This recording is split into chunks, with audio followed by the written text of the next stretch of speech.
Ladies and gentlemen. Ladies and gentlemen. Podcasting since 2005. You're listening to Gamertag Radio. With your host, podcaster Hall of Famer Danny Pena, the always opinionated Paris Lilly, and from outside of the norm, Peter Toledo. This is Gamertag Radio. Here we go. Welcome to Gamertag Radio episode 599. We're very close to episode 600. This is your host, Danny, a.k.a. Godfrey. And also we have in the house co-host, Pete. Yo. What up? What's up, dude? Good, man. No Paris this week. Yep. Yeah, he's mourning the loss of his Seminoles. Who got wrecked by, admittedly, the number 11 team in the nation at the time. Good team. It was a struggle. But well, sorry about that, Paris. Yep. Send him his hugs. Yeah, he's gonna need plenty of hugs. So GTR community, please reach out and pay your respects and condolences to the FSU. they took the L. Yeah. And Thursday we're gonna be hitting our 600th episode. I've been working on some stuff behind the scenes, but I don't know if it's gonna happen for episode 600. But we're still gonna release an episode no matter what. Oh no, we have to release an episode. It's just it may not be as grandstanding as we had originally hoped. So it might be a low key 600. Yeah, a very low key 600. It's all good though. But it's a big accomplishment, man. Oh, absolutely. Getting to 600 is pretty tough. I was thinking about that the other day. I'm like, man, almost hitting 12 years. So many episodes. Man, that's crazy. Somebody mentioned that in a response to the Twitter, to the GTR Twitter account. It was like, not that many people, and I'm paraphrasing, not that many people realize the difficulty and the consistency it requires to reach 600 episodes and to just and I know we've talked about this in the past, but I don't want to drone on it for too long, but yeah, I mean, maybe now more recently it helps because we're doing 2 episodes a week, but previously, before we hit 550, I think is when we started more or less having to do that once a week. You think about that, just the patience, the time required to set aside time to research and record and edit the show, the whole nine. It takes a lot of personal time that could be devoted to, with the wife or with your partner or playing video games or with the family, what have you. So it's a big accomplishment and big ups to Danny and everybody else for who's participated, not just now, but in the past. So going back to like Feels Good and Mandy and everybody else in between. So definitely, man. So yeah, so listeners, send us your email and voicemails, and we'll definitely play it on episode 600 coming out this Thursday. Send us your feedback or questions. Give us a call at 786-273-7GTR. Email us at fanmail@gamertagradio.com or leave a message on speakpipe.com/gamertagradio. All right, Pete. So the other day, I know what was it, like sometime last week, we were having a conversation with Paris about deals like in different locations, different websites. And one of the deals he mentioned about Xbox One S. So tell me that at Walmart, they had like, I think it was a Xbox One S 500 gigabyte version. Comes with Halo 5, Halo Collection. I believe you could also get the Elite controller for a very cheap price. Everything was like for like $390-ish. I already have an Elite controller, so I just added an exclusive Walmart controller. I bought that for a very cheap price. So I gave my older Xbox to my nephew because he was still playing the older Xbox 360. He only had that.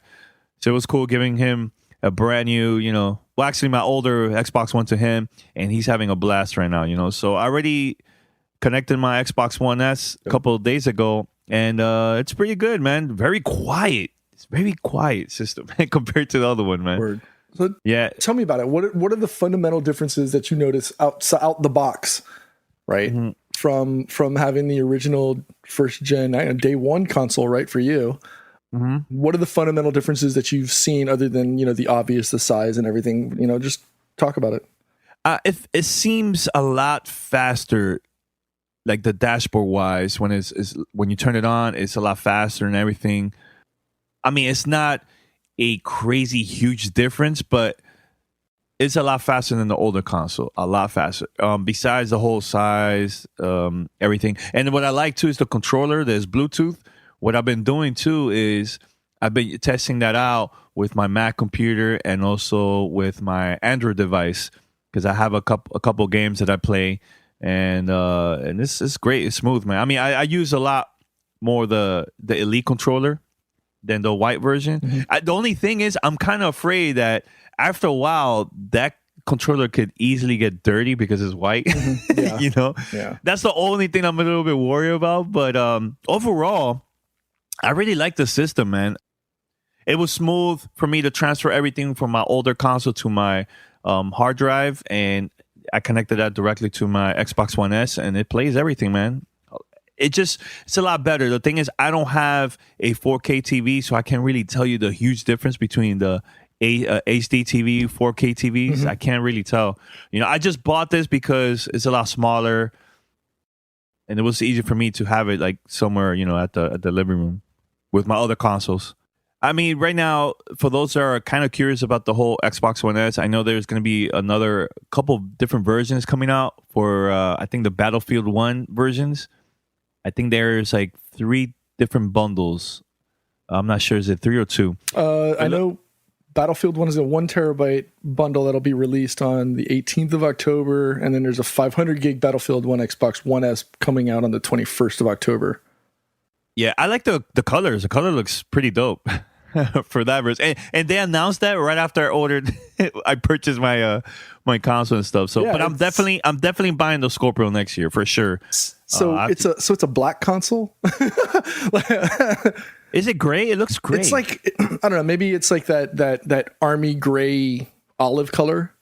Yeah. But I mean, it's pretty dope. I still think the white pops out a little bit more. But yeah, I agree with you. The Cheeto fingers will probably not be too impressive. Although that Xbox One controller, it's wired, so you might get less input lag. The handles, like the wings on the bottom, they're actually wrapped.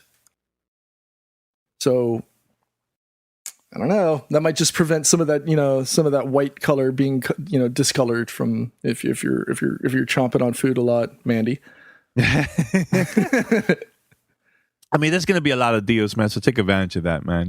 I don't care which console. Just buy the one that you think you're going to be playing the most from now on and stuff. So there's going to be a lot of games coming out during the holiday season and next year. So, but Thursday, I'm going to be reviewing Forza Horizon 3. I can't wait to talk about this. I've been playing now for a couple of days, so stay tuned for that. Also, shout out to all the listeners that have been hitting me up saying for me to try out the new Pac-Man Championship Edition 2 that came out. Wow. That game is so addicting. It is so much fun. And it's only $12.99. You can buy it for cheap. Nice. And I believe it's available also for the PlayStation 4 and Xbox One. I'm not sure if it's out for PC too.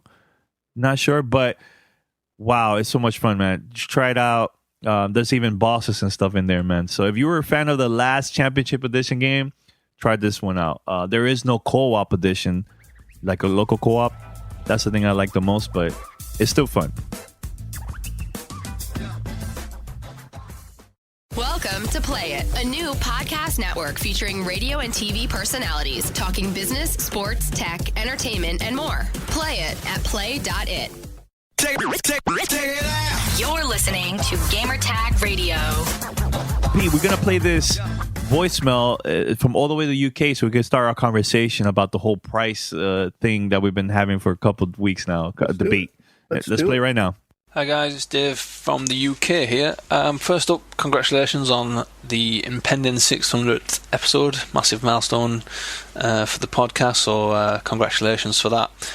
I just wanted to jump in on the Scorpio discussion around the cost and the price that you guys had last episode or the episode before, and I mean, the figures that were used obviously, I understand those were theoretical example numbers that were used, and I think, Paris, you were saying, roughly 800 million loss if they want to hit, let's say the box is $500 to make, they sell it at 400, they make 800. It was a theoretical number, which I get, which is not the issue, not my point.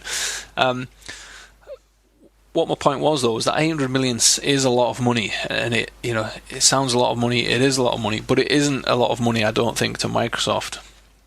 And I mean, if you think back to the Red Rings of Death scenario, Microsoft wrote a check for, I think it was over £1 billion to sort that, or $1 billion to sort that whole mess out. So, it's not like, Microsoft have very deep pockets, I guess is the point. And I think, so other people have commented on the old war chest, as they've called it. But I think Microsoft recognise that they're going to have a box that's closely priced to the PS4 Pro, and I think at that point, this time next year, the PS4 Pro could be down to $350. So I think, Microsoft, I would have to imagine Microsoft are going to be aiming to get the box out of $400. I just can't see if it's $500. I think the kind of hardcore or current Xbox users would still go for it. I certainly would.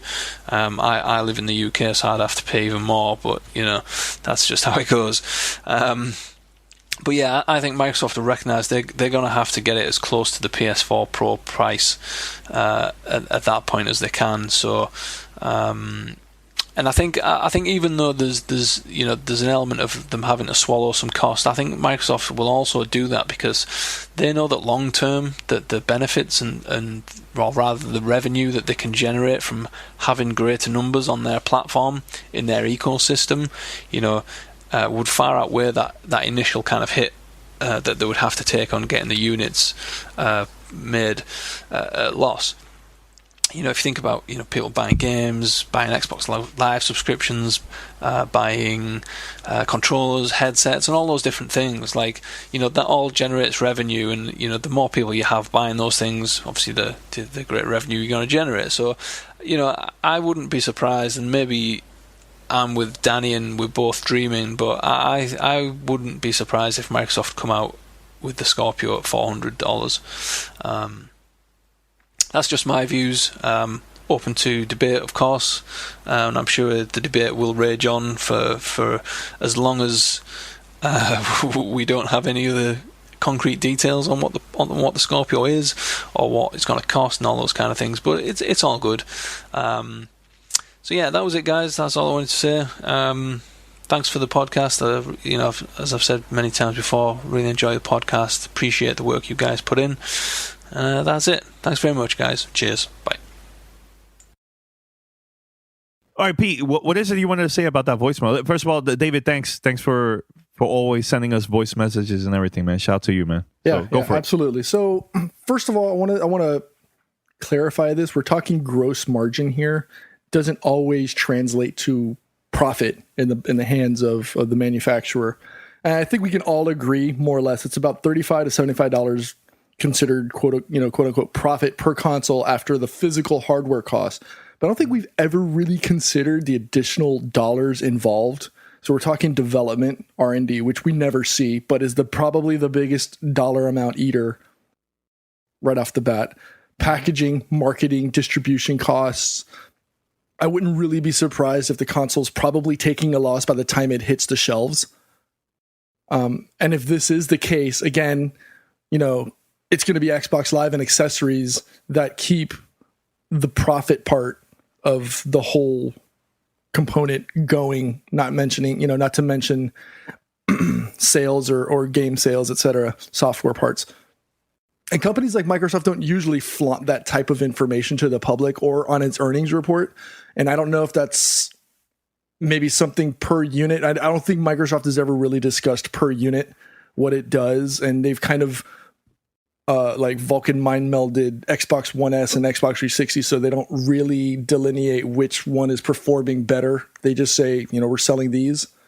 And you have to take into consideration, it's not what the console or what the unit makes, it's what the Xbox division as a whole makes.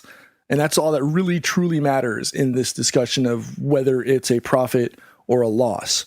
So when I say I think Microsoft is going to sell Scorpio at $400, whether it's for zero gain or just to tip the scales back into Microsoft's favor, I think they will. So again, David, thanks for writing in. And I want to delve a little bit more into the Xbox Scorpio discussion. The more I think about it, I think Sony set the precedent for not putting the 4K drive in the PS4 Pro, and I wouldn't be surprised if Microsoft does the same. And this is why. So do we really think Microsoft is going to ignore the existing customer base and not put a disk drive in Scorpio? No, I don't think. I think what they'll do is they'll put a disk drive, just not a 4K disk drive. So I think it'll be similar, in fact, to the PS4 Pro, where it can do 4K gaming, 4K video streaming. It just won't play 4K discs. Now, it'll have a drive, in my opinion. I think, again, this is all speculation.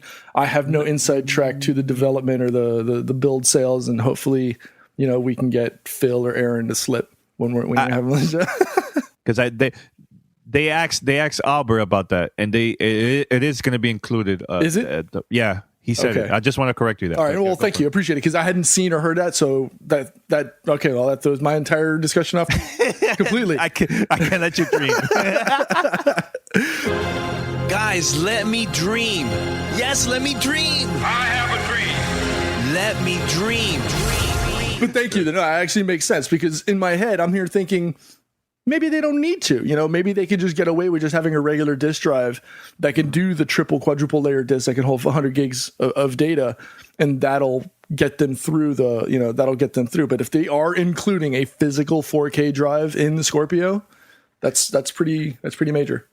Yeah. And man, I'm wondering, like, the thing is, Microsoft can't have this console too expensive, though. I know that Phil, according to Paris, Phil been saying that this is going to be a premium. It's not according to Paris, though. Phil said that. We heard it. That's the thing. I haven't really heard it. I haven't seen that interview or anything like that. So if he did, okay, fine. Okay. Phil Spencer said there's going to be a premium price, but do you think they're going to have it way too expensive that in a way it will look bad press-wise? Like, media is going to be kind of dissing it because it's too expensive, and they really don't want this. They don't want that bad press. They want the wow, this console is cheap. It has so many features. I think the crowd is going to be happy about it, So I don't see a price variance on the Xbox One S by the time it launches, unless maybe they drop to. I don't see them dropping to $250, but I can't see. I may have to backpedal and maybe go to $450, closer to $5.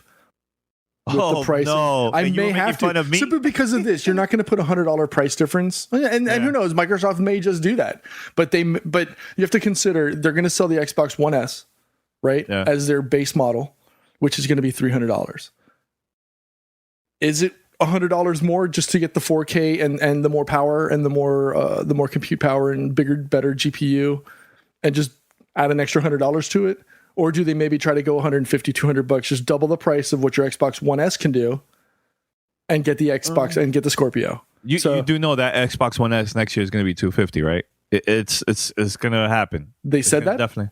No, it's just. Well, then don't say it's going to happen. No, it's going to happen based on. No, but I'm being real. It's going to happen based on the hype, just the buzz. Because if you think about it, marketing wise, if let's say they announce a new console, right, and let's make believe it's 400, 450, whatever, they could say, look, it's an option. You don't have to buy this premium console, but you could get also the Xbox One S for $249.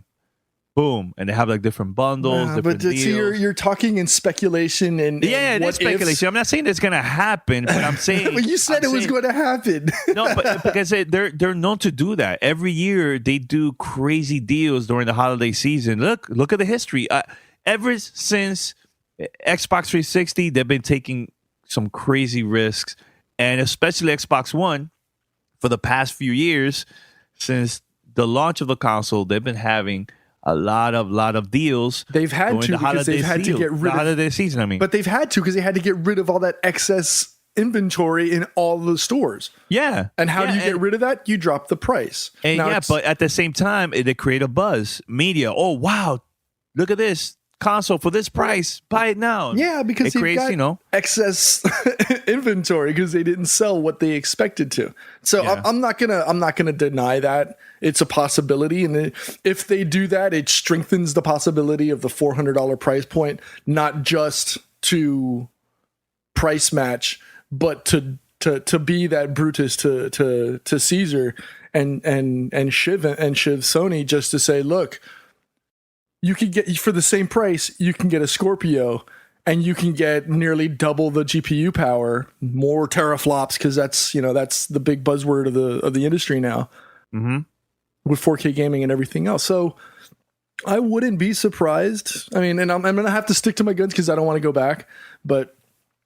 And this goes back into the 4K discussion. There was an article that came out, I think it was a day or two ago, that highlights an interview that was done with Andrew House from Sony. And so he says, I thought it was quite intriguing given that we'd seen a year of stories about a new, different Microsoft in terms of their attitude towards the competition.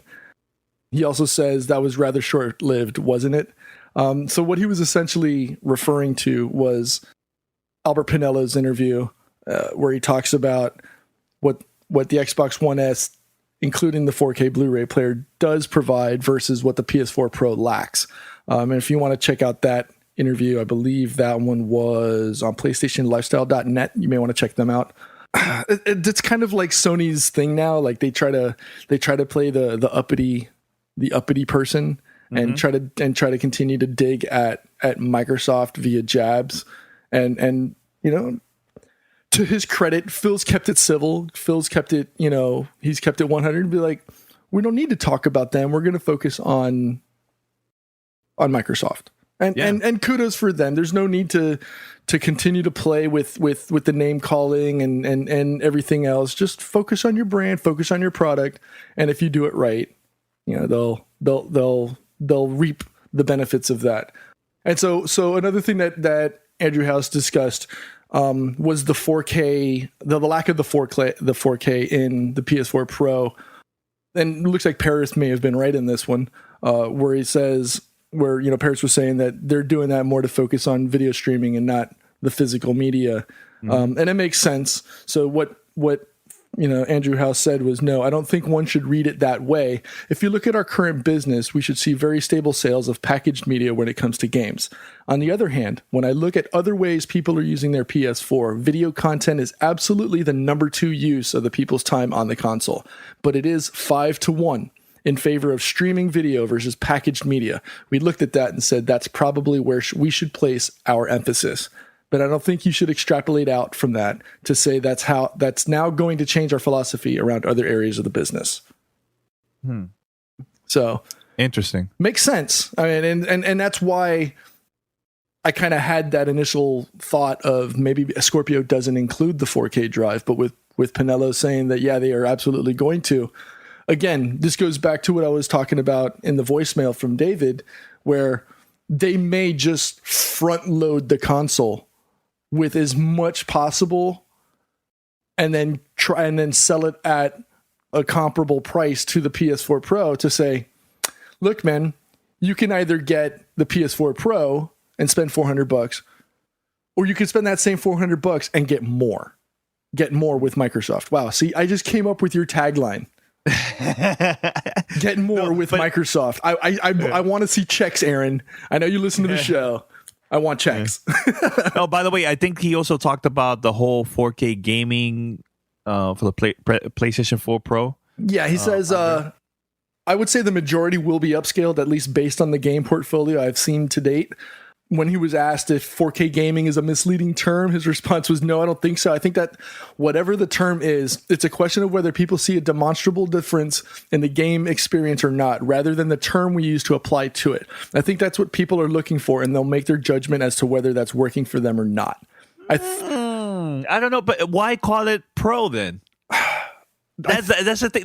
This is all marketing. No, it's absolutely marketing speak. And hearing that and then hearing that comment last week from the Sony exec saying that it potentially could be paying you would pay a premium cost to get the 4K edition upscale version. I don't know. It just seems like Sony is kind of like, like that SpongeBob caveman meme that's going around where they're confused and they're angry and they don't know what to say. So they're just trying to save face. That's how I see Sony now. Unfortunately, after the whole PS4 Pro, I don't want to say it's a launch debacle or whatever, but it almost seems like they're scrambling at this point to try to save face. I think people still are maybe a little bit confused at the difference of what HDR versus 4K is. 4K is a resolution, HDR is the amount of color that the TV can produce or the device can produce. Mm-hmm. And I don't know if you're saying it's not what it's. I think that whatever the term is, it's a question of whether people see a demonstrable difference in the game experience or not. No, that's not what 4K gaming is. 4K gaming means you're shooting out 2196 pixels at the screen, not the amount of color, not the game experience. And that goes back to what Mark Cherney said on the PlayStation Pro announcement or unveiling that technical showcase. Yeah, 4K is not an experience. 4K is the amount of color or the amount of, and I almost just slipped there. It's the amount of pixels that you can put on the screen. So upscale, while yes, some people could argue it doesn't matter how it gets to your screen as long as it gets to your screen. But I don't know. It just seems like they're scrambling right now and trying to save face. And I just don't think that they're coming with a unified front when they're doing some of this stuff. So. Well, we'll see once the console releases during the holidays to see how the feedback is going to be from the gamers. Yeah, and I'm still unsure whether I'm going to do that, whether I'm going to jump and go, if I'm going to go with a Scorpio. I don't know if it makes sense for me to do so simply because I have a GPU on my PC that can do 4K gaming. Yeah. By the way, Pete, the Call of Duty Modern Warfare Remastered is coming out very soon, along with Infinite Warfare and stuff. But one of the discussions that we were having during the Call of Duty XP in LA, we were talking about if they're going to have this game also sold separately in the future. And I think the developers, Raven, I think the director of that company slipped. Yeah. According to the gaff, it seems like a director of Raven Studios may have slipped up with an actual recent quote. What they said, what the actual quote was, what we announced before today was that we're going to offer 10 maps on launch, and that's still true. Yeah. The announcement today is that the 6 remaining maps we're actually going to be delivering to anyone who purchases Modern Warfare Remastered. Anyone who owns it or a version of Infinite Warfare that comes with it, they're going to get all 16 of the maps for no additional cost. So this kind of contradicts part of the Modern Warfare Remastered official statement, which was, how can I get the Modern Warfare Remastered? Well, it's only available through Legacy, Legacy Pro, and Digital Deluxe editions of Infinite Warfare. Can you play the Modern Warfare Remastered without buying? No, you must own Infinite Warfare in order to get Modern Warfare Remastered. So this kind of contradicts it, and what this likely means is that they're probably going to do some time of timed exclusivity of 6 months, which means that they'll eventually be able to buy it separately, considering that it's a $80 bundle, I believe, to purchase Infinite Warfare. I'm thinking maybe $20 to $30 for this remastered, maybe even $40. I think I'll go with $40 just because of the name. And they want to get some extra income. You think it's going to be $40? Yeah, I think it's going to be $40. Ouch. $20? I don't see that. Ouch. Now, the thing is, if you do buy the Legacy or Digital Deluxe editions of Call of Duty Infinite Warfare, then yeah, it will be a lot cheaper. But, it's Activision. Of course, they're going to charge a little bit more if it's just a separate game. It makes sense. That's extra income for them, So, Plus, let me tell you, it plays pretty good, man. We played during Call of Duty XP. Right. We were playing that game more than anything else. Maybe just because of the whole reminding us of 2007, you know. So, but it's dope. It's a lot of fun, man. A lot of fun, and the sound is so good too, man. Do you see yourself getting this, Pete? I don't know. I really do not know for once. And this is, I don't know. I think you should, man, because you're a fan of that. That game was actually a lot of fun when it came out, man. And it's still fun, you know. So actually, correction on the price. It's $100. So you figure 60 for the normal game. It's going to be yeah, you're right. It's going to be $39.99 or something. Whatever the price is going to be for. Wait, correction of the game. Isn't it $80, $79.99? There's two different versions. I'm looking at the PS4 version right now, and it's $100. If you go for the Xbox One version, it's $100. If you go for the PC version, it's $100. I'm looking on CallOfDuty.com right now. Which That's one? For the digital which deluxe. Standard edition, which does not include it, comes out to $60. The Legacy edition on all four comes out to $80. So, that's the one I was saying. That's the cheapest. So what's one, the difference between digital deluxe? I think isn't it season pass included? Yes, it does. Yeah, the remastered season pass. Yeah, there you go. And or you can obviously, if you're balling and you want to get the Legacy Pro, you can throw out $120, and I think you get the season pass for and additional bonus content. So your wallet warring that one. By the way, speaking about Activision, Pete, Destiny is coming out. The new expansion pack coming out, I believe, this week. Yep. I know you and Paris are super excited about this. Yeah, I finally made my decision too. I purchased it on the PlayStation 4. Wow. It happened. I'm impressed. It happened. Very impressed, man. So the PlayStation 4 version of Destiny Collection, the compilation of everything, is going to be, I think, you need at least 18.67 gigabytes of free space. Yep, that's correct. You have space? Oh, you yeah, have that many games, though, right? I don't have that many games, though. Honestly, it's it's Destiny, Uncharted 4, Battlefront. So I've got plenty of space to go. On mine, I have a couple of some of the PlayStation Plus games and stuff, but I really haven't dropped any coin for that matter. But I'm hoping, since now that they've dropped the legacy support, that a lot of this clears up some of that resolution issues. And I know recently they've been having a lot of that film grain problem. So hopefully when they update on Tuesday, it'll, that film grain issue will disappear. And finally we'll be able to get the true Destiny experience that that we're looking for. I'm actually looking forward to the level 40 character boost, so I can grab a warlock now that I'll have all three characters that I can play around with. Mm-hmm. So it's going to be an interesting couple of next few weeks, and I'll get a 2-day jump on Paris because he won't be able to play. He'll be out of town. So I'm excited. I'm all in. I'm a guardian lost, and I'm back. It pulled me in. Damn you, Deej.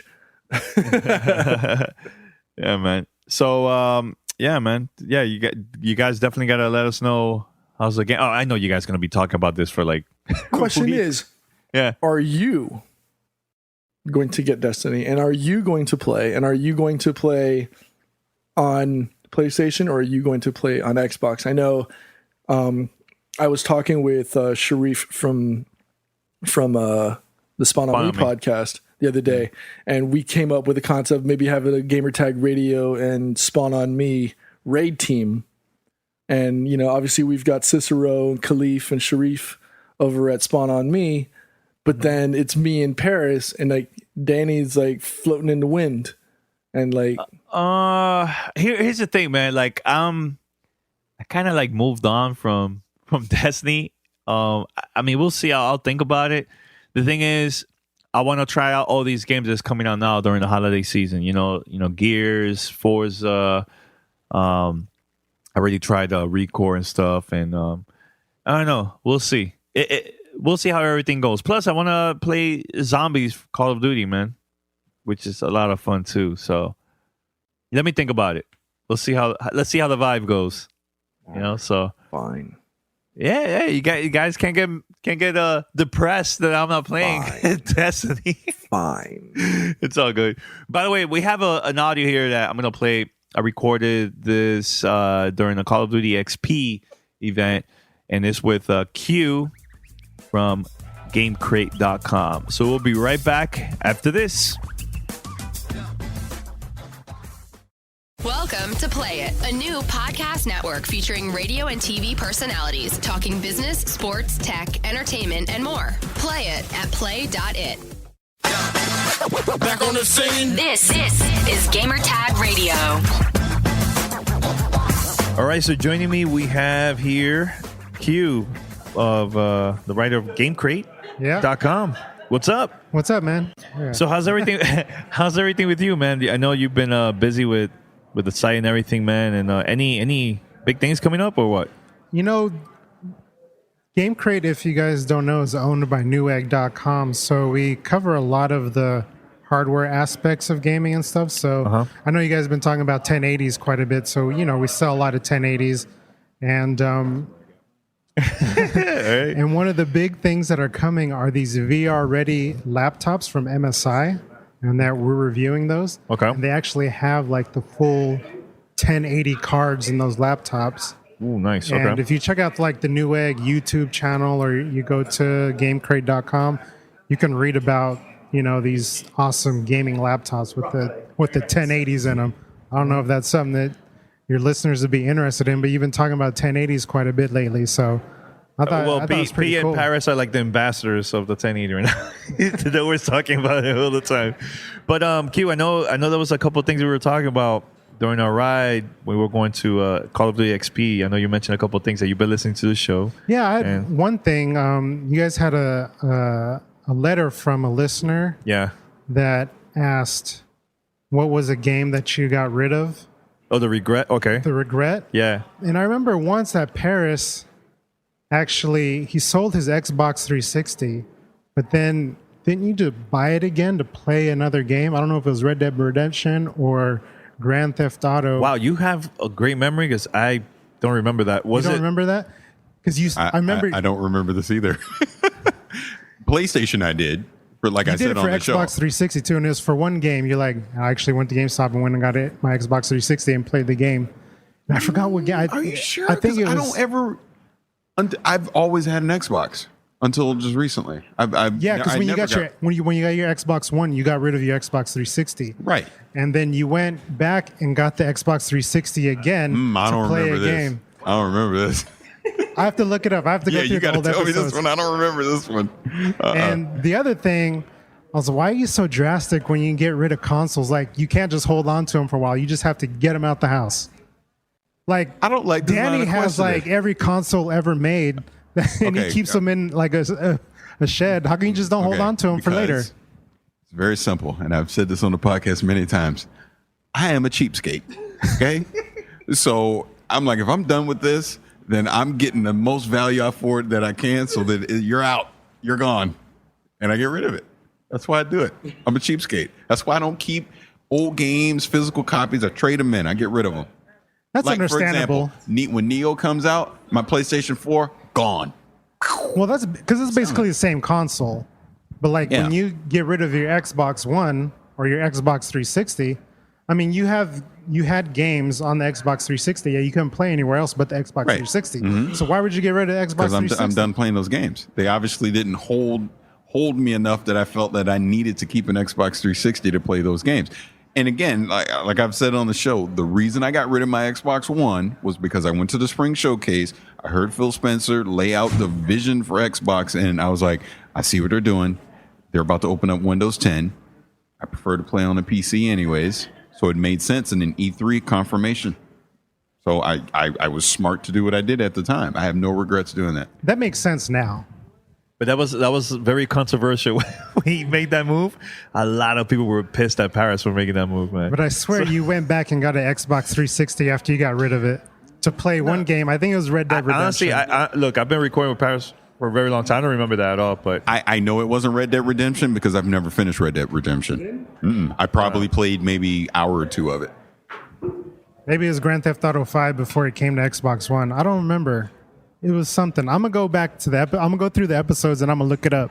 Could have been Grand Theft Auto 5 because I got it on the PlayStation 3 originally, Then I got it on PlayStation 4, and I'm pretty sure at some point I'm gonna get weak and get it on the PC. So I would have had it 3 times.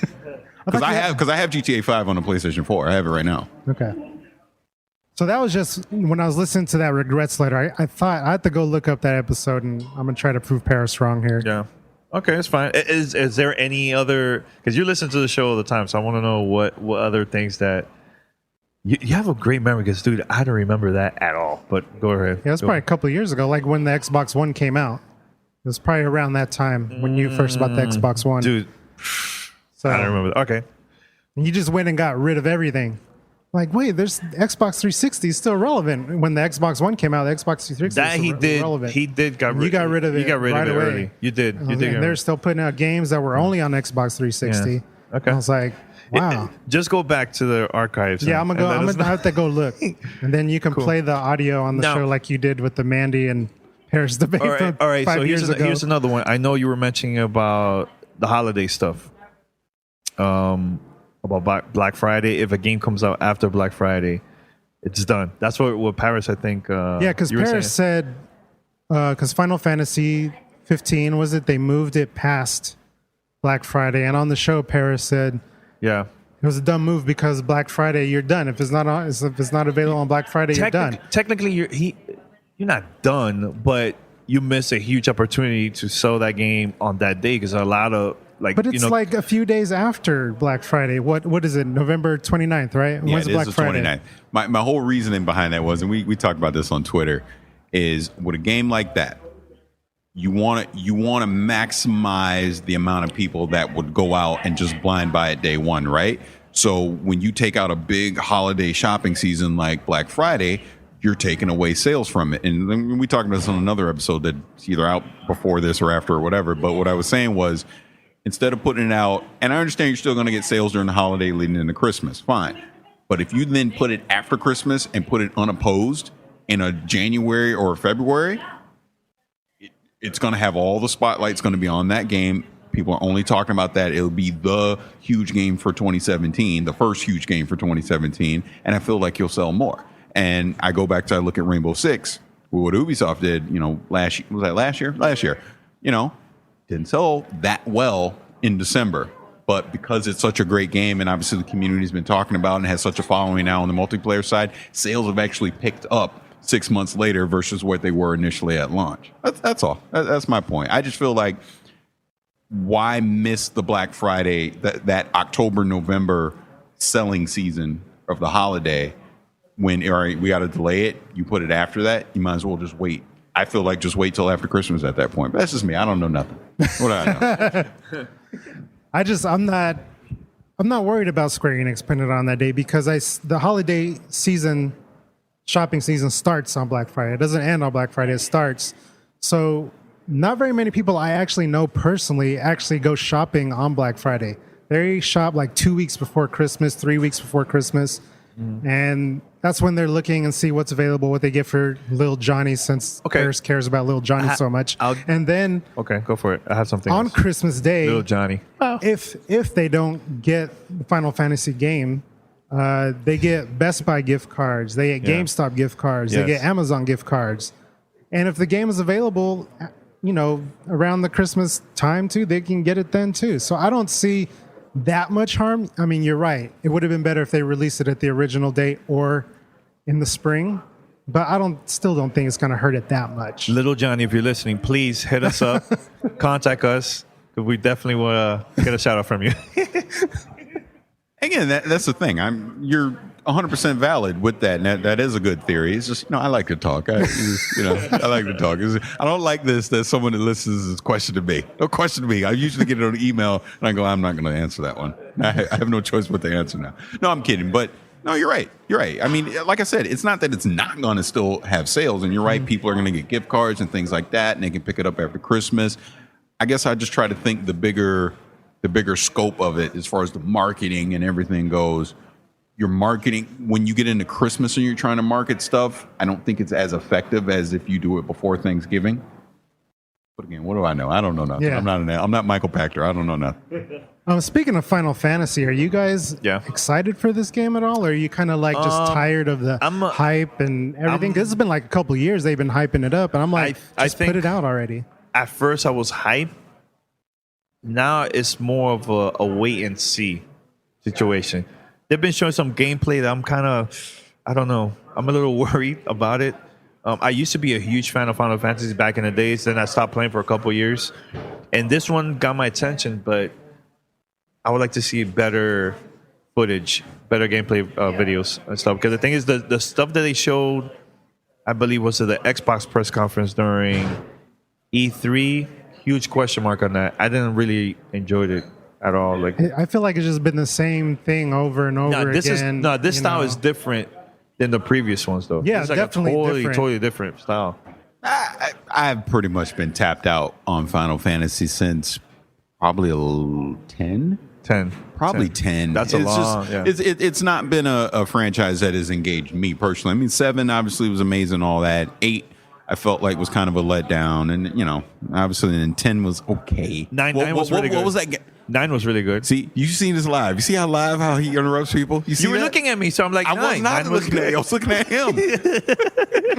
It's so good. No, but what was the game in 10? There was that mini game. It was like a 10 act. You go. Which one? In 10.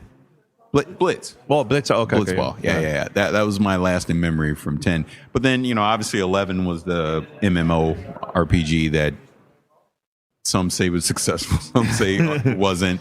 But then once we got into 13 and all that, so it's like I'm not anticipating it. If it turns out to be this fantastic RPG game that everyone's talking about, buzzing about, then I'll go check it out. But it's not something that I would jump into day one. Question, man. This year is so far the year of shooters. Great shooters this year. Is there any shooters out there that I think got your attention that you're definitely going to play it that's coming out this holiday or what? I'm really with Pete in Paris. I'm Destiny all day, every day. He's wearing a shirt. I'm wearing a Destiny shirt right now. He's wearing a shirt. He's an ambassador. Bungie, please contact you. And the thing with Destiny, even though year one kind of had issues with storytelling and progression and that kind of thing. Yeah, the gameplay mechanics of the game was just so good that anybody can pick up and play and have fun with it, and that's why it stuck with people people stuck with it for so long, And then adding the interesting story and the better progression system just made it even better. But the gameplay mechanic, which I think is the foundation, the base of the game, is what Bungie did so well that made it a great game that I just got addicted to, Yeah, agreed. And it's like, Pete and I have talked about on the show many times, the one thing that Bungie's done, not so much in year one because the RNG was kind of ridiculous, but you're always chasing something. Yeah. There's always that carrot they're dangling that you're trying to get to. You know what I mean? There's always that gun, that piece of gear, some raid mode challenge or something that you're chasing in that game that keeps you coming back. And then, like you said, at its core, the shooting mechanics on it are fantastic. It's some of the best in the industry. Yep. You know what I mean? So that's why I keep playing, not to mention the community that's been built around it. I've been pretty engaged with that community now, and it's one of the better gaming communities out there. It really is. I mean, obviously we just saw Destiny Con happen, which was a huge success, and they're going to do it bigger and better next year, and just keeps growing. I mean, I hate that I talk about Destiny so much on the podcast because I feel like people are rolling their eyes and get annoyed that we talk about it so much. But I swear to God, everything we talk about, somehow, some way, it always rolls back to it. And Pete is actually a worse offender than I am. You notice I'll try to not say stuff about it, and then it was like, well, I was playing Destiny last night, and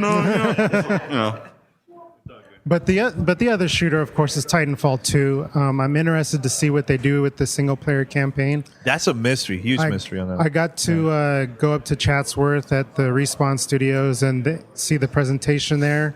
Well, he's just throwing it out there to Paris. And it's all good. Go.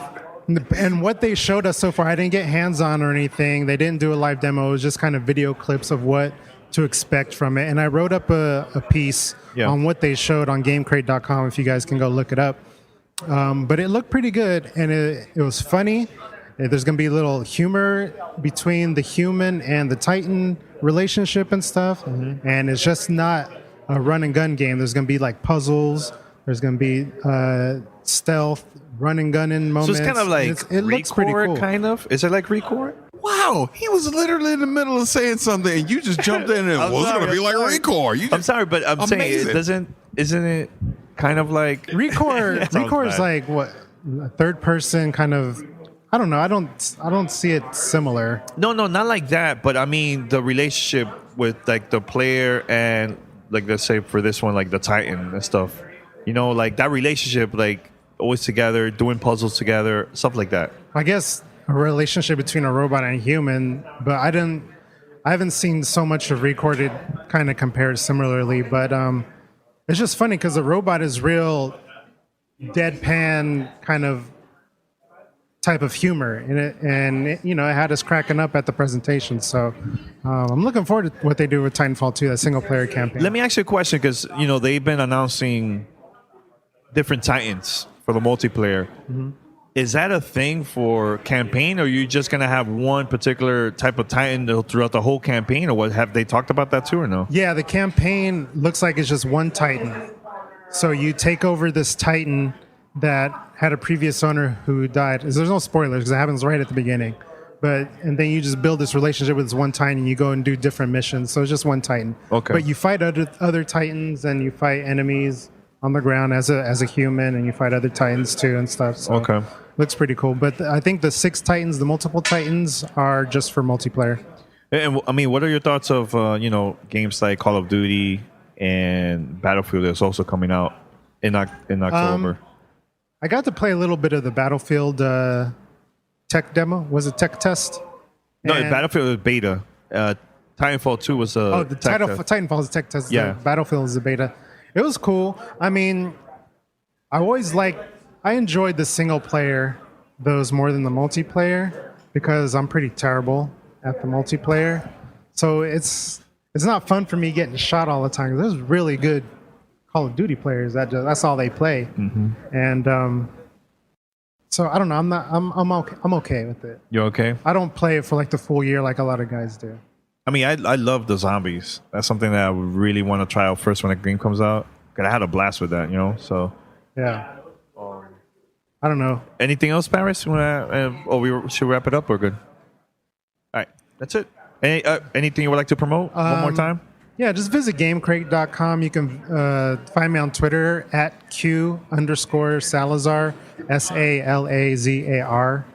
And leave comments, hit me up on Twitter, and let's game. Cool. Back on the scene. This is Gamer Tag Radio.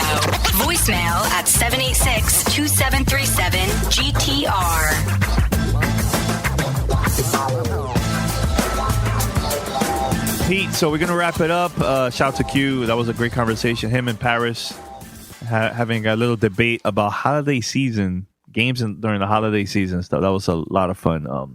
Anything else you want to talk about, Pete, before we wrap it up? Actually, I just came back last night from a concert. Got to see Danae Suarez live up here in Jupiter, Florida. It was a phenomenal show. If you guys are looking for somebody different who I said this to Danny, I said this to my wife. She's like a combination of Lauryn Hill meets Janelle Monáe meets Sade. If you're looking for just something different, something smooth and chill, you guys check her out. Check out her album. You can find it on iTunes and everywhere else. Danae Suarez. Yeah, she's dope, man. I've seen her live here in Miami a few times, man. She's a lot of fun to see like live. It's crazy. Great performance. Yep. Shout out to DJ EFN and the whole crew. They invited me to check out the screening of Coming Home Vietnam. So far, this has been my favorite one when it comes to like the editing style and the location, the shots. Super, super impressive, man. Make sure to check it out once it comes out on Revolt TV and at different places too. Like they probably will have it on like iTunes and other areas where you could go and rent it and stuff. But Coming Home series, man, it's dope, man, to see it live, man, with everybody else, So I know you've seen, Pete, Cuba, Haiti, and Peru. Yep. Those are really, really good, but this one is excellent, man. You should definitely watch this once it comes out for Reroll TV stuff. So, and yeah, shout out to him. And everybody else, remember to email us for to celebrate our 600th episode that's coming out this Thursday. Send us your feedback or questions.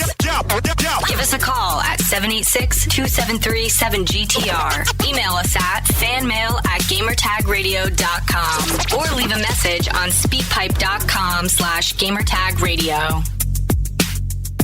Anyways, we're going to be out. Remember, head over to gamertagradio.com or play.it/gamertag and share with your friends. You could also find us on Spotify, iTunes, Stitcher, TuneIn Radio, and other podcast directories.